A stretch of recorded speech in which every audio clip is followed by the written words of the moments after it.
electoral commission to preside over a person you thought would provide over, will be neutral, is a judge.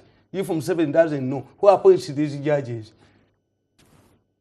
Kakoza bwatala kakoza. Mumanya gabo kakoza birongozi tulekawo clan. Mumanya gabo muri munna mutale is a confused creature. But the motion was it was a majezi motion tayali akakoza yali amajezi so kakoza mubidde muwa. Once a woman delivers a crippled baby, you cannot push her back. You cannot push the baby back in the womb. For God to rectify it. It's over. It's over. It's over. It's over. It's over. I'm only worried nti ogenda kutambula nga bazzeemu okukisa because they can have a referendum. They can consult. Abalamuzi bali ku public participation. There was no public participation. They can get public participation and get endorsement. Once you say the judges are wrong, then you don't redo. Redoing according to what? You maintain this? Yes, until the Supreme Court. But once you go back to say we are redoing, then you are agreeing that the judges we are correct. On one hand, you are saying we are going to Supreme Court. Atava wamwe. Move on district says. Alabike wafe yajayo obuzi. Adamwe mutamanyi. Mwe mutamanyi kankubulire. Mwenna muve. Mukwata lugudo. Kankubulire. Kankubulire mwe mumanyi balamuzinza abalamuzinba manyi. You see, this is an old book. Let's somecho. It's an old book. Anti somecho. Otegere tinze manya balamuzavu. What you see? But it's an old book. Anti gisome. Nyewe nalinga nsoma licho tosoma katabo ko tamanyi mutwe. Again at crossroads. Again at the crossroads. Tuzeyo ku masanganzira. Okay. Soma gwe wana. Oyaga umanye lwena kawandika. Written kawandiikibwa ennaku z'omwezi 21 omwezi ogwokuna 2017 ne kagwa ku ssaawa 11:33 era kafulumizibwa Tamale Mirundi Publications. Mirundi Publications. So kusoma the judges. One. Justification for removal. Of which? Of term limits. Term or age limits? Age limit. The imposition of age restrictions is not scientific.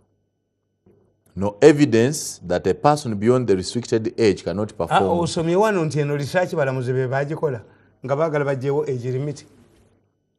Article 102 restricts the president to 75 years of age. Article 1441 judicial officers, judges, magistrates retire at 60 years. While others such as justices of the Supreme Court retire at 70 years. Justification for removal. The imposition of age restrictions is not scientific. No evidence that a person beyond the restricted age cannot perform the work required of them. There is no utilization of the services of persons who retire. In the past, persons who retired from certain offices would be granted contracts to extend their services. Kati nebolekerawo kyenjagala kyenkubudde kitegedde nti abalamuzi bajjewo ekyemyaka 75 nga nabo basubmitingayo dde kyabwe nti nabo bagenda bato. Eno research wabadde wagimanyi nti abalamuzi carried out their no research. No, nebwe nali mu koti. Abalamuzi ekyemyaka 75 bakijjeewo nabo kibayambe bakugambye nabo bagenda bato. So you can no longer base on age restrictions for officers. Nze muzeyi singa akuba ba security embo musa deda tafuma balamuzi. Let me tell you, Kakulu has a right to be annoyed like me. Kakulu? Yes, Kakulu bamuyitako buyisi bwe bamuleetera. That's not a kada. Kati abalamuzi balina market sibiri. International market and the domestic market. Yeah, the international market is working too much with our judges. Kakulu kye yakoze ali for international market. Sikumutwala mu wino. Kati oyalaga mu European Union market. No lava. Lemi Kasule. Mr. Justice Lemi Kasule is already bamutwala mu Supreme Court ngabula 2 weeks akulokinga 7 agende. Are you serious? Are you serious? No. Two. But it was, the story was wrong, I think. It was not a correct story. The rewarding scheme you have. What did you give Kavuma? He's back home, comfortable. Yes. He's getting his pension. Yes. What did he do for us? Yes. He's getting his pension. If you pay homage to a person at the top, you will get it if it is your turn. What does Kavuma get? What does the NRM? The NRM rewarding scheme is very poor. Walaba kugundi nsubuka kubali batta chuma cha Yesu yafunye kachiko nsubuka Simewe yafunye kachiko ya the deputy alinda bo minister. Immediately Tamale Mirundi was removed. His successor was given 7 million against my 800,000. It's only because I'm a rich man I don't mind about your small money, but otherwise I would be annoyed. You had the money, but you could not give it to me. I have a master's degree. Don't talk about education. I am educated. For 14 years, you gave me 800,000. Wangamba Museven ono tomutegeera. Abantu bonna abali mu kintu kyo tebafunye. Baliye teyafunye. Majesta yafunye n'ono. Babalinza bwa minister. Somebody refuses to give you Yamabogo and he says, I will give you money at the last funeral rites celebrations. I care up for you. The scheming. The rewarding scheme of NRM doesn't encourage people to work for it. I'm honest. I would be very bitter if I'm not a rich man. I was for 14 years given 800,000. Abusing everyone. Immediately, I was removed. Somebody was given 7 million. No salary increase what? Then if I attack you, do you have any justification why I should not attack you? You so cause why I should not attack you. But me, I have my money. I'm arrogant that I can quarrel with 7 million. Do I get 7 million a month? No. My mission was different. I'm aware of but otherwise, it was shame to take you back to your job. So speak honestly and... Why is this government what's dying for? Why not? Yes, is it what's dying for? Mr. Museven reward. That's why the Anites abafukamire kyankwanza now ministers.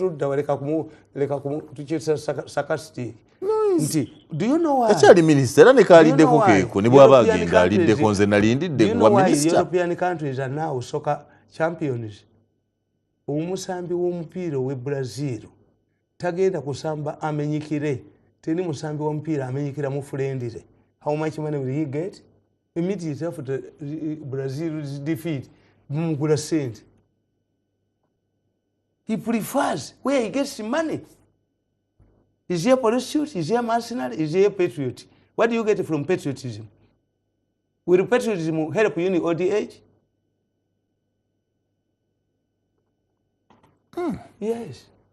Ekitegeeza nti government eno bweba tesasula nga tesasula bulungi aba West Africa bakugamba anereda ukiririza plate clean nagikomba n'gikomba tafuna abaana batuma naye abaana balekereko ennyama bajja kujja naye political science in politics means who gets what and when naye mbufe tujja kukolera bwerere muzeeyi akwagala nnyo akututte eri nga gwe batadde wano wa 7 million eri bantu tesimanyi mummeka sigendanga nayo neekolera sente zange neekolera maali yabaagala oogere onafuna milioni 7 embwa batwale eri n'olucegererwayo. But for us we have a different mission. Mirundi has a different mission. Mirundi looks at money. That's money chichi milioni 7 nzikola more than 7 million a month nzikola nga netulidde wange. So kati ebyo nze tebinnuma n'ebiruma abalala. So don't you regret the time you spent attacking everyone, abusing everyone for a system that has not rewarded you? Waliwo omusajja we Zimbabwe yagambye sejjusa lwaki yabeera omwaka gumu mu gavumenti ya Mugabe nagamba bategeera bwe bakola. Me am an expert. Kankubuuza. Kana katabu kanga kapya wakalabyeko. Saving a tongue from its hostile teeth. Yes. Museven yali mu problems. Abamulwanyisa babe. The people are fighting Museven are his. He's close aides. And Gundi Kawesa yali yamulaba lwakuna oluddako bamubattula ku lwakutaano teyamulaba. Apirika yali agala mulaba bamubattula tannamulaba. Gundi Bagemeyire bajja ne bamugamba abasajja be bamusimanya agusire simanya ani namugamba nti okimanyi nti oli vulnerable eri bakuggyako security mu judge mu judiciary na wano toyina foyizo tuwa milioni 5 buli mwezi tukume n'aganda bali bagenda mubattula Katonda yamuyamba kulaba Museven mangu Kagezi bamuleetera sente n'abuulira ba senior police officers nabaga nti abaana baleese sente nti ebintu mbiyiwe. No, sister, we are going to give you security. Don't mind. Security yagifuna bamubattula tage okimanyi nti ye bamubattula nga akula amuvaako mabega did akuloze security fire back and no. Why was she attacked? The senior police officers who had offered her money and rejected, they knew the type of security akulo had. Nkogandi Mirundi yeguye nnyo kubeera mu gavumenti ndi bweru mbaase munumbe mbaase bakubama sasi mumpulire. So Mirundi naye nze mbabuli ebintu ebyo nti bana abasajja bano omanyi gwe kankuvulire soma wano otegere nti abagezi mu Uganda basiru nja kubulyako lwaki Mirundi ngenda kusoma naye ojja kusooka onziremu lwaki mwabaliddeko ate muba bakambwe nnyo kusigafe abataliyangako gwe bw'okamba bw'otyo nga waliayo emyaka 14 nze gwe mutawangako mbajja kwogera ntya omwana w'omukyala ataliyanga ku mamwa gaati bw'osuula mu gattagulonda amanyi kibajjo kyamuwoba akasi gwomanyi by'opposition byewamu omanyi kyebagabana wherever yasula government ngavudde bweru bava ku lujjuliro. Bessie is quarreling and Babas is quarreling because these people know what they share. They know what they are quarreling over. Faza yagenda n'agamba omusajja. Omusajja yagenda ne mukazi we for good. Baba counseling. Faza kyava agamba omusajja. Every time you come here, every time you come, why don't you divorce the woman? Omusajja n'amugamba nti please never mention this again. Because you are not married, you don't know what is enjoyable in marriage. Shut up. Kakati gwali mu opposition wali oli ndichi wali ninye kokulubati. Wali oli nye kuisi. Kakati toyinza kwagala kintu kyotamanyi. Kibula bambabazi babe besi yafuluma ku lujjuliro n'ekifiche n'oludda lw'enkoko na munzizeyo mwembwa munzizeyo. Ne basindika. Kwe yamanyi ekintu kyo. Wano Tamale Mirundi. Kakati gwe akonka kutte. Soma wano. Olababa nkunyonyere nti abantu abagezi ba Uganda basiru tonenya babaka ba parliament who cannot recognize their wives using the buttocks. Tebamanyi all the time they have the constitution nizo kwanga munkyala mwetegereza maase mabega simwetegereza all the time with the constitution you cannot amend it with all of the lawyers cannot amend the constitution. The mathematics 1+1 don't argue. Amending the constitution is a political petition where you argue. A constitution provides for you an emergency. You can amend the constitution to extend your parliamentary tenure for only 6 months. And when there is an emergency, Katibaku Baganya mu parliament bakole an amazing. Gotabala bantu basiru nnyo. Omusajja na akugamba. You can only enter mosque nga tojjemu nga nojja ne gambutusi. Abasajja ba parliament n'abakazi beetaaga kusabirwa ate Kadaga yatwalayo omanyi nti Kadaga yatwalayo abalabizi bagisabire oyo Katonda waabwe teyakola mutwaleyo abasamize bagisabire NBS extra one Tamale omusajja n'akugamba but you know what is confusing when there is an emergency. What's confusing and you don't have an emergency and you extend for 2 years. Never you people ask for us who are intelligent. What do you want? If I ask myself 2 things, I want to have a baby from Mwanga's wife because Mwanga's wife is intelligent. Yes. Do I have to marry her or to have a baby? If you want the intention to have a baby, you can have a baby without marrying. Why do you want to extend it to serve Uganda? Why do you want to extend it for 2 years? You are itching to serve Uganda. No, you want money. If you want money, why don't I increase my salary allowances for 24 months? I calculate what I would have got in a 2 without years. Extending. When we try to summarize omusajja tugamba. The intention according to the letter is to serve. That you spend the first 2 years to take kabiri. Omusajja bwe yatusomesa logiki yatugamba nti njagala munnyanukule ne tusirika. n'atugamba nti abasibe baali bafuna amagye 3 n'amenva 3 amagye 4 n'amenva 4 amagi eggs they were having 4 eggs banana and 4 bananas a day nga balya meal eki. Then they got a new police officer said how much this man has been harassing you. You cannot have a human being cannot have one meal a day. You get in the morning the 4 eggs and you have in the afternoon the 4 bananas. Omusajja tuka waliwo change. Was there a change? What this man did was to divide. Nti amajana na amenvana mugalya kumacha timulya kirala. Yebwe yaje naga nidunu mujozi. Kumacha muliyeko kino eggulo mulye kino. The same content. Yes. If you want to get money, you get wise people in parliament. You want to get money. We want to get money 2 years, only 2 years, 24 months. Why don't I increase? The motivation was not money. Because I have the powers to increase my salaries. Even an incoming MP, na yaja kubizagala. Bandiongeza misa. Why do you think the motivation is money? Is money. Bali poor.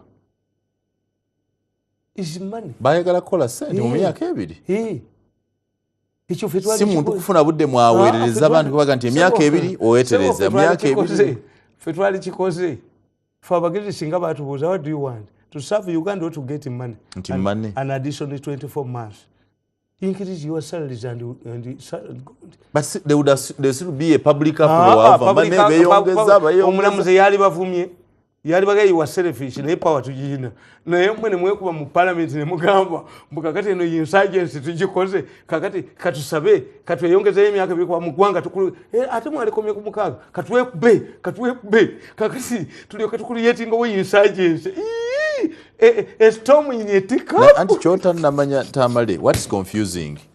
Balukwago ba petitioner bagenda mu Supreme Court. Nebe bawangudde bale mu Supreme Court, which means the judgment did not help either parties.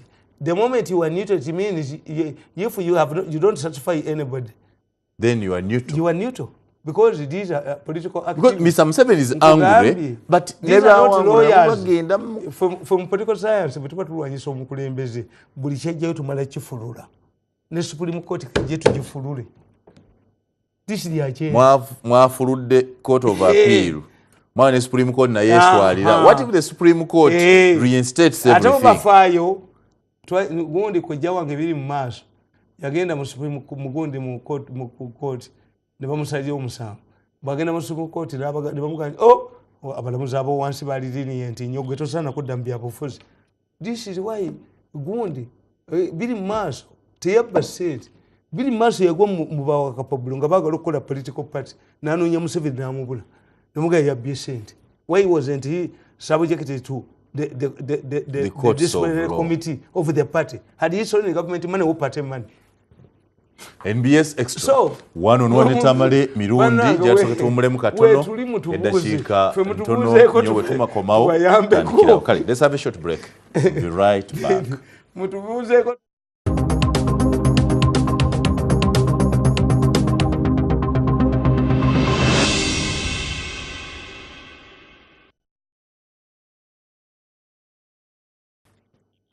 The NBS Extra, one Tamale Mirundi, mtandao na Mirundi mole na matovu wa NBS Television.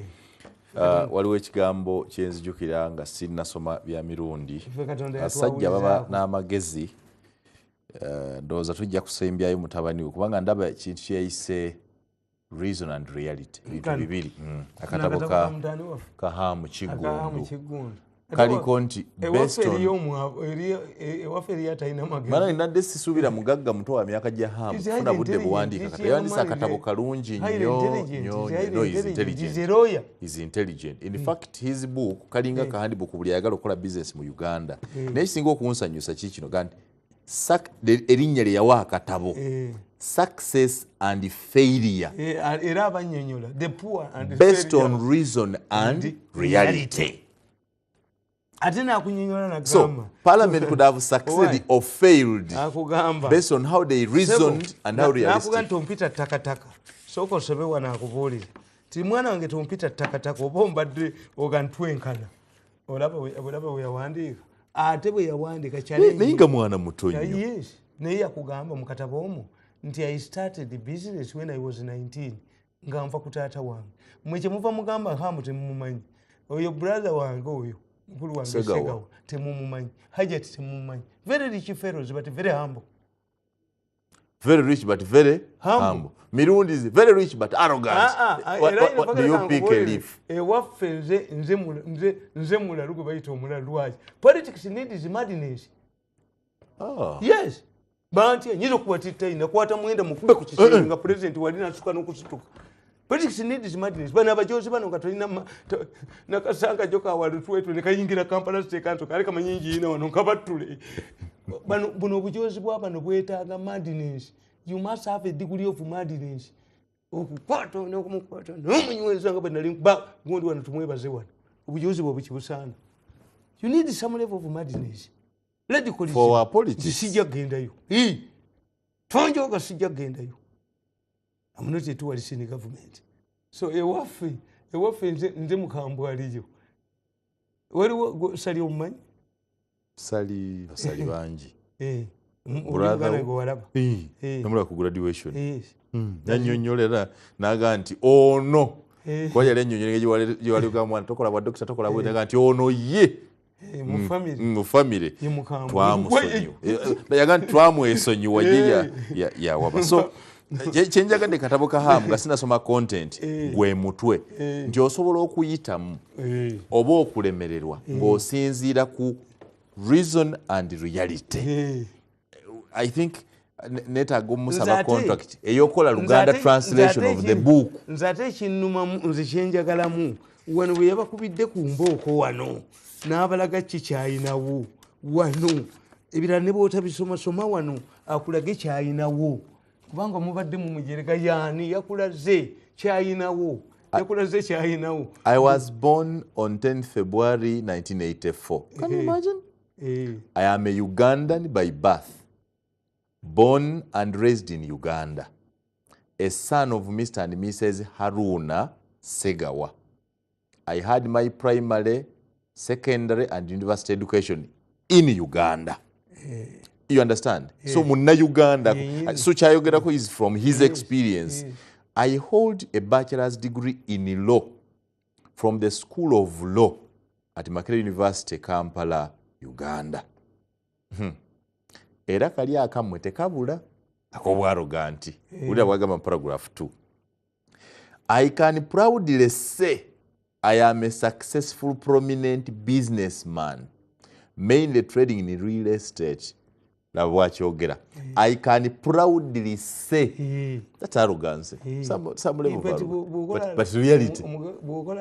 Arrogance is proud of what is and the man says I am proudly. Yes. I can proudly say I am a successful, prominent businessman, mainly trading in real estate.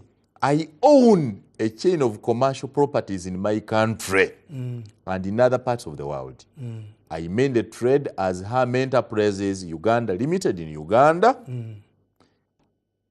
and trade as Ham International UK Limited in the United Kingdom, trade as Ham International Limited in the United States of America, and equally trade as Skylight Investments in South Africa.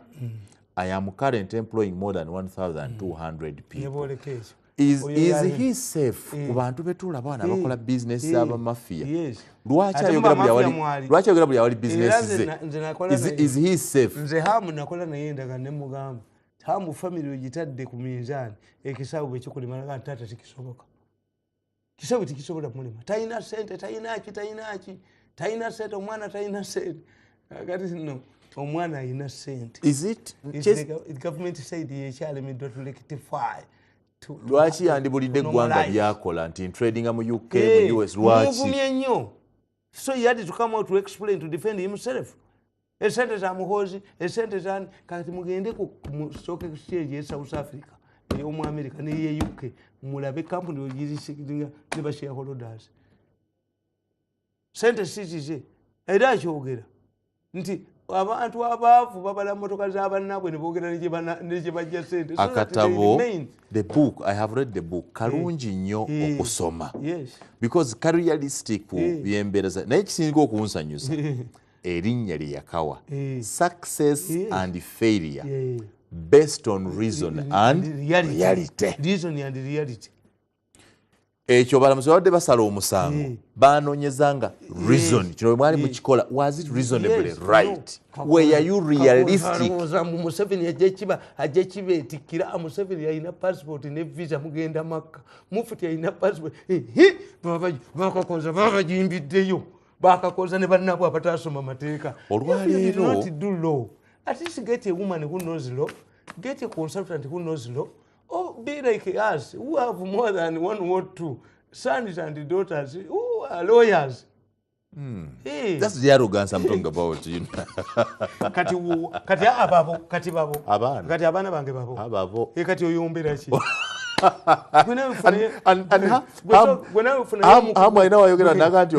No, we need to get time. Kufumba amayido. Trading mu mayido. NBS Extra. Bank of Uganda. As you, do I need to read the whole? I read a paragraph.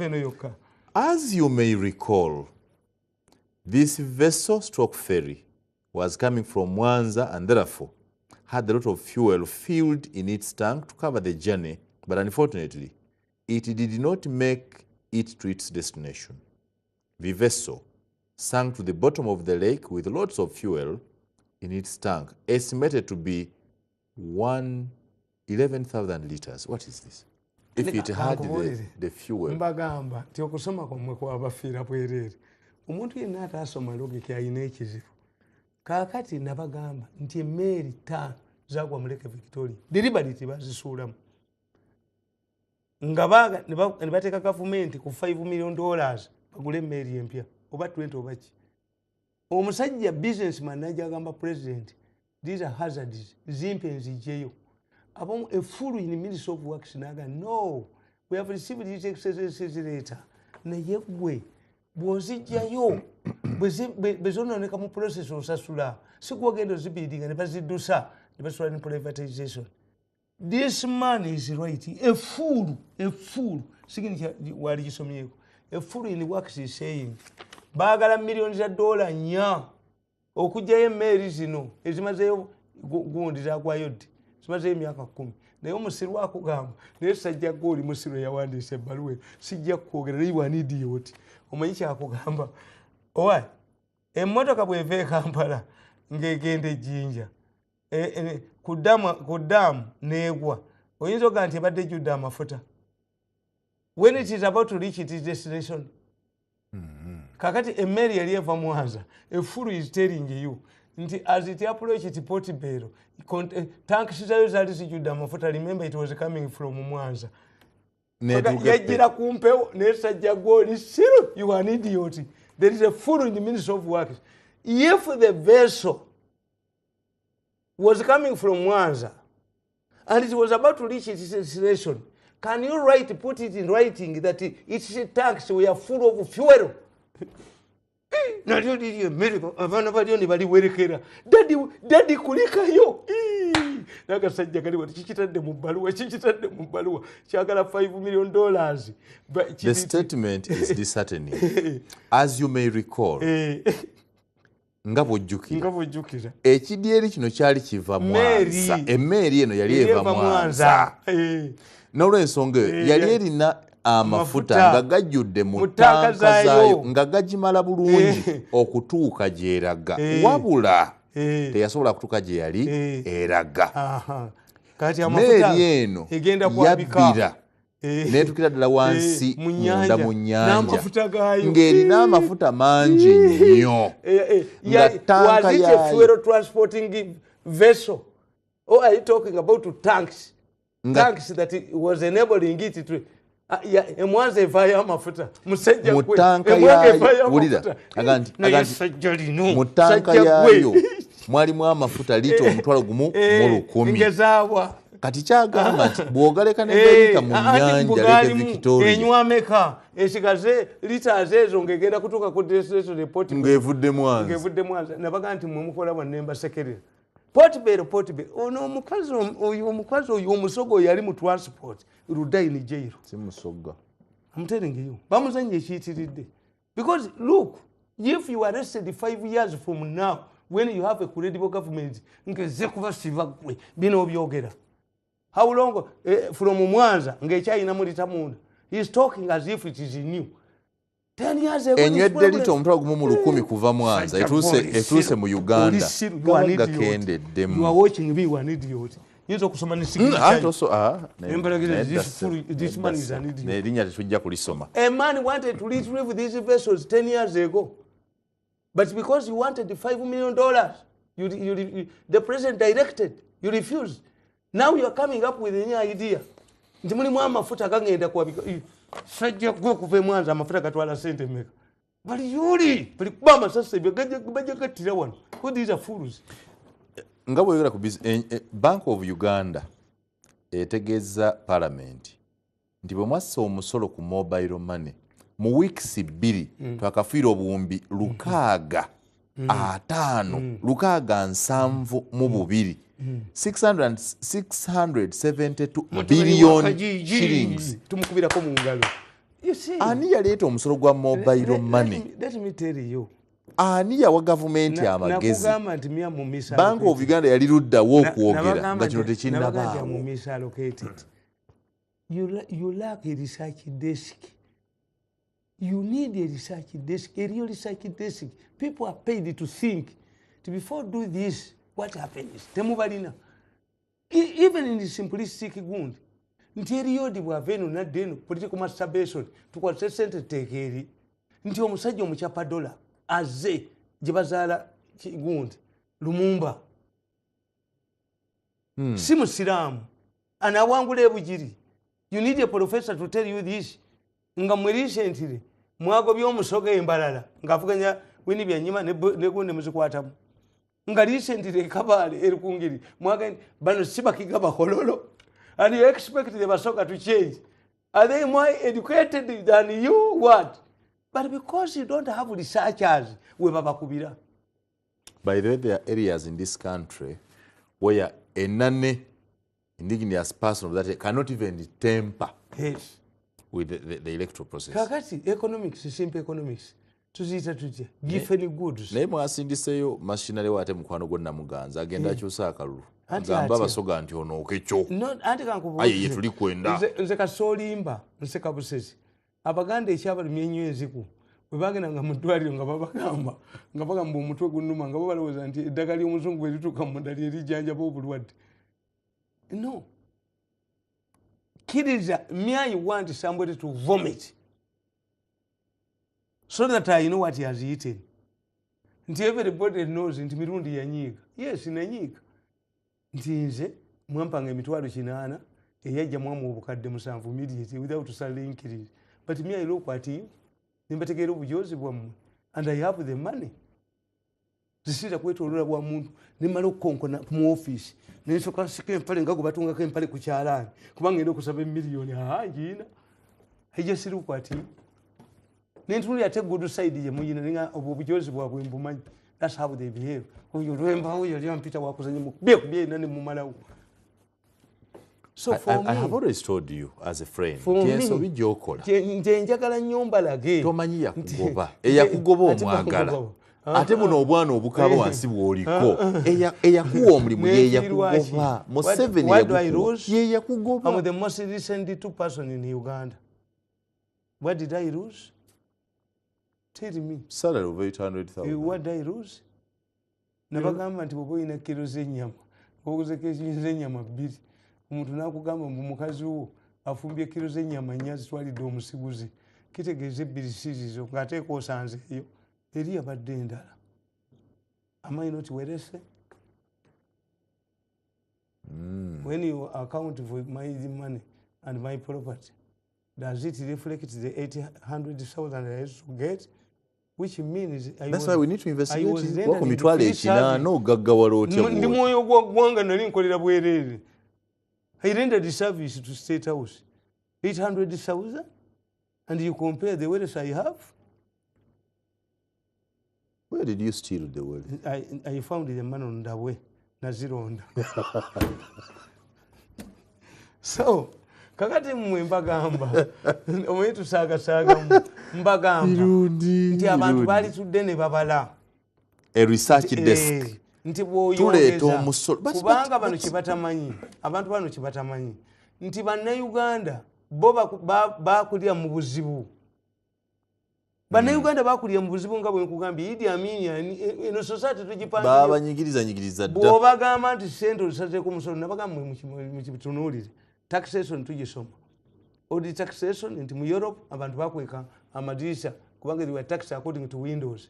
Bw'ogenda mu Europe Belgium muludda wa amadirisa kati tekuli tax. Kwali naye tobiraba. Sibiraba. Naye bwe kituukanga bwe nkuwa emitwalo gyange 10 okuweereza maama wange. Zonsalako nziraba ikwalo. I can use an alternative. Okumanya omusolo munene. Sente kuba ye mukadde tabiraba. Kakati nankuweereza munanga sente tezazze. Nembuuza assistant wange nemugamba wayi ate mutwasiga naga sente naziweereza nti oba weeweerezaamu ennamba nti no. Naye nagambye bwe baba bazibyeko nga ku ssimu ye bazibyeko.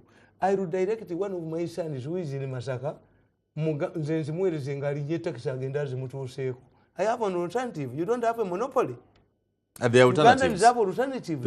Mubaleetedde ebyo kuba basooka ne bakola ensobi ne babalimba emmotoka. Emmotoka ne mbaga nti ekipande ekiri ku luguudo kisanyufu nnyo okusinga eyafugyemu. Zo ziriwa? Kuba balowooza nti many people bamanyi nti bajja kugenda mu bya gambling. So far advertise nti bagaba emmotoka balemereko. No, Uganda ni balaba ku Premier, ne balaba ku ki, ne balaba ku gundi ani yasembayo. Sudiru yagaba ku sente. Naye waliwo jada yali abantu. Ekitegeeza mu Uganda tulinawo babbira. Bannayuganda their response nti olabye abantu kasooli bwalemedde mu nnimiro ne baga tetujja mutunda ku 2. Kuba luume bayasatulatinze dda. Waliwo abamugula ku 2 ne bamutwala ejjuba ku 1000. Bo bokka be bakola monopoly. Bo bakugamba ateekawo etteeka. Babamanyi. Uganda does know those who are behind the monopoly. Kakati Amiri ekyambadde bwe yavuddeyo naga nti agula ebitaano. Baga nti omulalu wa mulumbi amutte. Oyo aba kujja wange singa yawedde dda. Nze wange nekwatirawo. Oba owedde. Naye nti era ne baminisita bwe muti Sempijja agamba kilo egula ennusu 4. Amiriya agamba silingisi 5. Kati omutuufu ku bonna yalwa. Gavumenti atisa intervened yabadde ku 2. Era mu nnimiro gyali. I'm telling you, the resilience of Ugandans. Bannayuganda tukiteera streets of demand, the degree of responsiveness. Bannayuganda kasooba epankirako ku kintu nga bakireka. Kakati ku Christmas, leeta amatooke ogaseere, bagalya. Our children, bagala gundi. Bagala makulu. I think ekizu kya mobile money Tamale, we had alternatives. Kubanga bring it and ojoga abantu olabe. Mukwano gwange Abudu Katundu yampa ensimbi zino ez'okusasula emisango nampa akakadde mu sekendi busekendi nga gisigadde mitwalo 99. Ngati honorable nti esente dirikuwera ate addikiwe dibaye dirikuwera kati nenjiga nti wano sisa kati muga ozintira ku account nokola account transfer kubanga account transfer ya 2,200. Bano be basudde Museven mutali wa Kajiji. Bano kuliko olulimi lwano. Aba bamwetoolodde. Ate bano be baani. Ndaba mannyo na lulimi wakati. Oyo mutoni wa Kajiji oyo. Ali beebajjagala abaana. Abaana ajja kubeebajjagala. Olaba ono bwe yasidde ogenda Emmengo. Ono w'Essironko. Emmengo yali nyeeyo. Kayita no kankubuli ekyabadde Emmengo.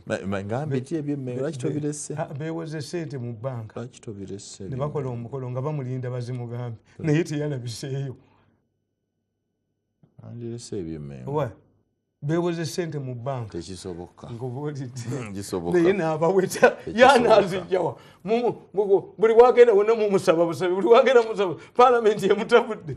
Ab'Emmengo bagenze mu bbanka ne beewula. Ne beewula mbu bamulinde bamugeme. Ekyo si kituufu. Teyalabise. Nze nkubulidde. Wano nsinga yiso okunoonya amawulire. Nakugamba. Nti Archbishop Ntagali bamufeze. Actually kati Ntagali agenda mu January. President Museven n'asante hene bali. bane kabaka bali wambali mu State House. Kumugambira mu bantu. I think that's very good. The president told these people 10 years ago, mulinyenye nyimba ya ticket mugende mu stadinge obwakabaka bwe Ghana. Obwakabaka bwe Ghana bwa bikomo. Asante ina ina bikomo. Naye ko kagodi ndi stulu nakalaba yeewuwe. Nakyalayo. Wasante he. Ghana ku mukono gwa government ng'ekkololo omusamize yasooka okusaba. Musamize yantwalayo. Nagende Ghana. Nosanga Neka golodi ndi stulu kakyaliyo naye akawano. Ha singa kali kamagulu abiri.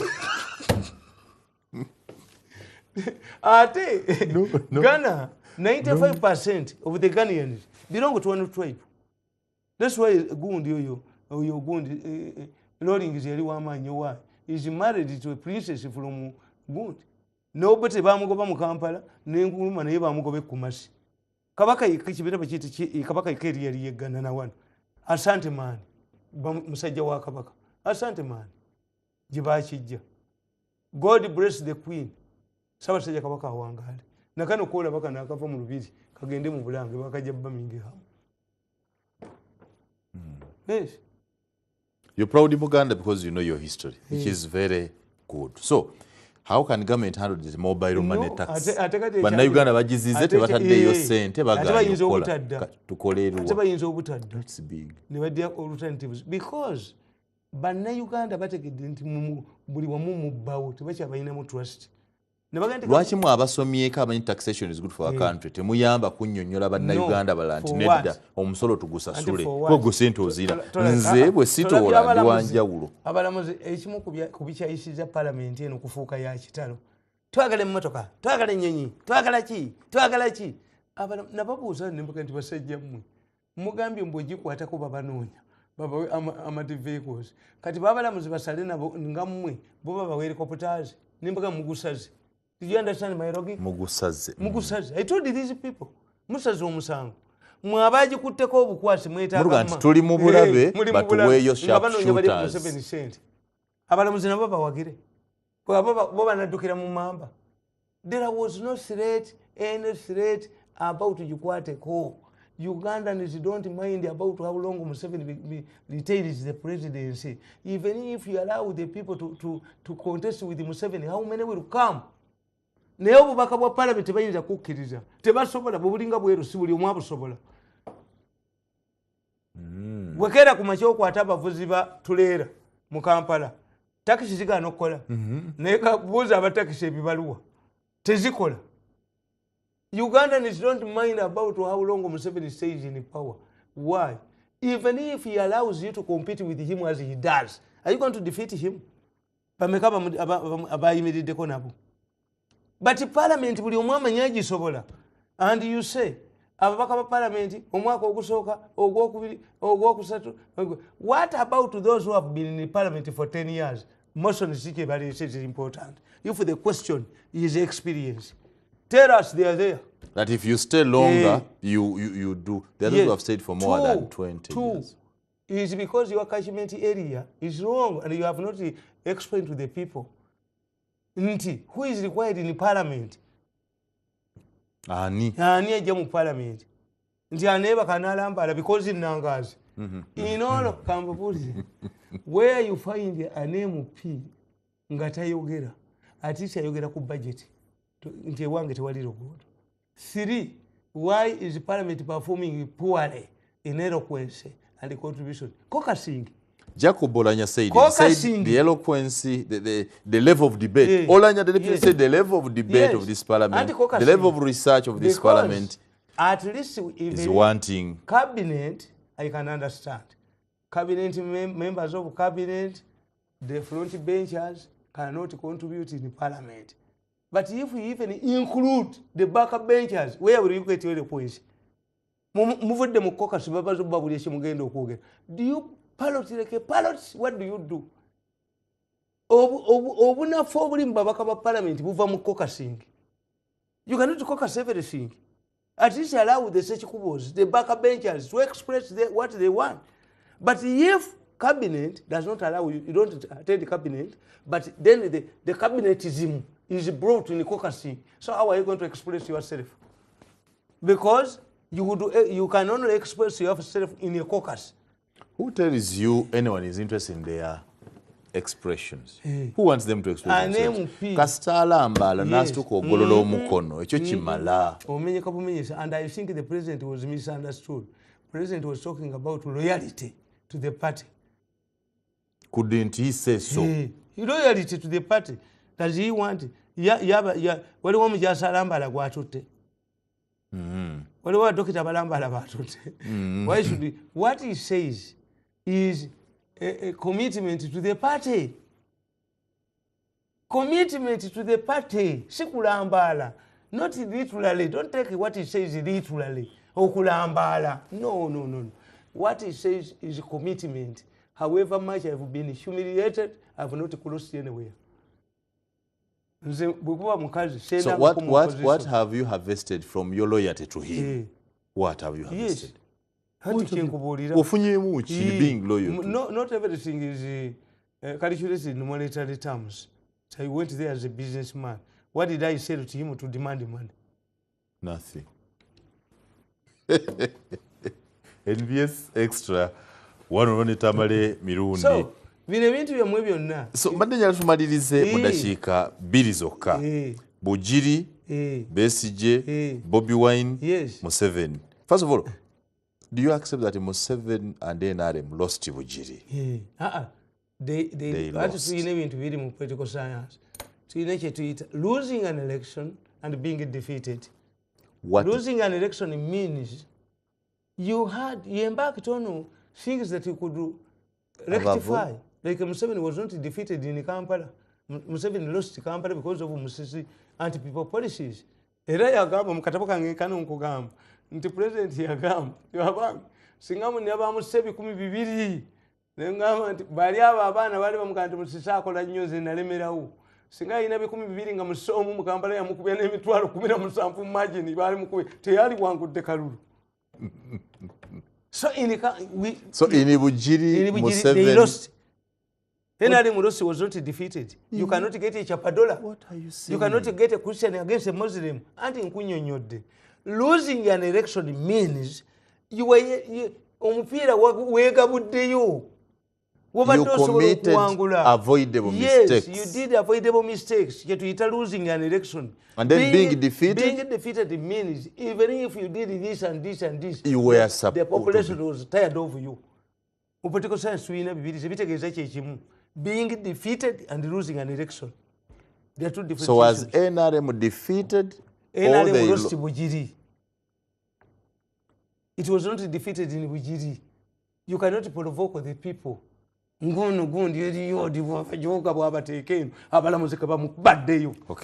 So NRM lost and was defeated. FDC? FDC. Did it lose or was also defeated? Defeated. Was lost. FDC also lost. Omukazi si waayo, si muzalirana waayo. Yajja buzi yalina ku cancer, I think naagwa.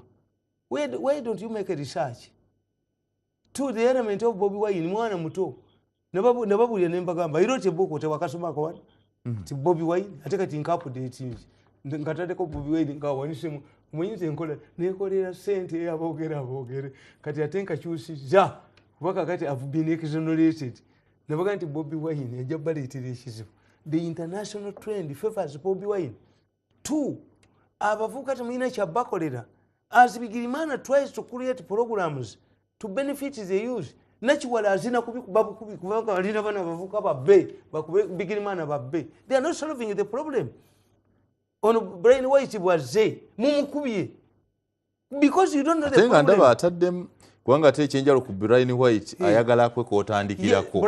Sirese emboozi nkuwadde kano tandika. Brian White simu nabyabufuzi. Kolo yimwandise. Antifetubuza centers zijjawa. Mwe mugambe. Give us guidelines. Titutaddewo nti ebintu yogenda biga botya anyabifuna foundation. Sente nga tusima you have your money. Nebaga nti munsi yonna tebazayo, they don't mind about your money, how you got it. We call it data money kasazi banga oli tebazimu banja. Today gundi ankubidde simu HK Mbuga ngakaba nokaba is saying there tewali amubanja. Omuvubuka oyo Noiroya w'emmengo be baakubira bali essimu mwe omusajja mugagga mutuweeko percentage naye bw'alidde wano omwana oyo ajja kuyingira sironko kiro. You see, don't fight what you call dirty money. No. In fact, so tetufa ku Brian White jajja sente tufe ku kyatuwa. Kubanga nkubulira ne nkugamba nti look, many countries have realized what the source of money. Should I go to the international lending organization like IMF and World Bank when there is money here? No. Kakati, look what Kenya. Mutabani wa Banda yabulire Kenya. Baba guy don't have police Kenya baga tetwina photograph here. Because he's rich. What does Kenya benefit by returning this man to Zambia? You rather keep him, invest here and create jobs. Habyarimana Agasa Habyarimana, how long did she stay in Kenya? Ono omusajja ina Mirundi tea estate. Gundi bamuyita batya. Omusajja e Rwanda radio ye yafaninga obuyekera. Aina gundi ya chai bayita yani. Sai bachi oyo musajja yabulira ye Kenya. He invested in Kenya heavily. Uliagala muko atakuba mutta. No, because the difference, while I made this not agree, the difference is nalaba kundulundu use that money for proper use. Nalaba kundulundu y'obugaali. Ebinyeebwa n'ebyamagu ebya Brian White byaga nti njagala oli muwaka gali kakeeka n'amutandisa akatwale ow'ebinyeebwa muwe nti agenda kusimba byemu nga capital we abikozese to start from, and I think that's what the youth are looking for. They need a hand and nobody is ready to give that hand. Why? The president, according to his program, NADS yayina okubeera ne component eya processing value addition nga bakuwana akumaka akasooli. Where are the womas?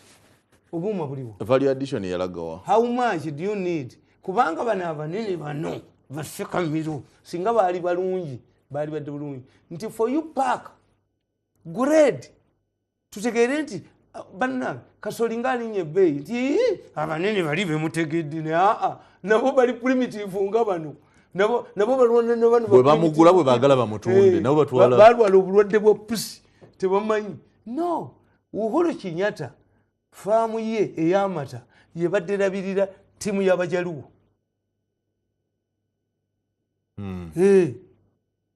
Moses Ali yaliko chairman National Council of Sports. Tebamujayo bujja. Nga popularity jaina NBS extra. One ne Tamale Mirundi. Mirundi. Engalo zishalo tumalirize ngaffe fabana babanaku tulowoleza mukamunye n'omugagalo woleza mu bag. Agwe kule nnyonyi kule kinene. Njagala tumalirize. Sinza kula boda. No. These people have a right to kill me. Boba yagala house boy yakutte yagala ku house galo gogende Kampala oyina ne mukazi njagala tumalize n'ebibuuzo emitima gikyabalimu bulwadde bwa pusi ne boda bazagala ne taxi bazagala ne kasoli bamwagala naye bamuyole graduate going to your estate omwana akugenda in your estate. Yagambye nti it's a very interesting book, Success and Failure. Sigenda kasoma kati, but I think after reading it I'll also read it to others. Ng'omuganda muddakiika emu Buganda kiki registeries emyaka 25 ejja jubile. Biki Buganda bye. No one thing. Omwana oyo Mayiga mugezi nnyo ku banne yayinsaitinga nga abantu ku federal ne baga federal ziriyo. They wasted the time on federal. After 25 years, they have now agreed. They are embarking on development. These are their developments. They wasted a lot of time of Gam. Federation, autonomy, a country to have, you see, federal is not a political system. Federal is a form of governance.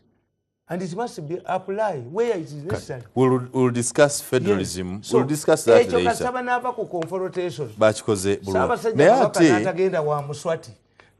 Muswati si grade. Muswati is a sovereign. Ono ye grade ye. Muswati, where is Soto? Swaziland, it is Soto, Swaziland. Oyo president wansi. Abo bansi ba era bagenda Queen abo ba majesty. Okay. But where you find the highness is another type. Taina and Saina Bantu. So, okay. When Mega associates with Ghana, they are realizing their member. Congratulations, I think that's perfect. So, once you realize, then you move. Don't waste your time again fighting Museven over federal. Federal is useless. The only book I want to write about Mengo is the conspicuous absence of John Baptist Walusimbi in all of Mengo activities. It must be saying something. Where is John Baptist Walusimbi? Even in this there must be something. We must find out. Anti ekyamukubya nti yali akolagana nnyo ne Museven, but I think Mengo is benefiting from working from Museven. How NRM abandons its supporters. NRM abandons its supporters the same way passengers abandon a taxi without fuel. You'll be writing about that. Embaga ya Judith Babirye godo giwulirirawa. Anti Babirye kankubolize. Babirye yakoze aba parliament yabasinziza amagezi. Aba parliament ne Babirye bonna balina problem yemu. Nti Babirye knew that if she took the route of a divorce tajja kuyitamu. N'agamba bati amwe mulokole.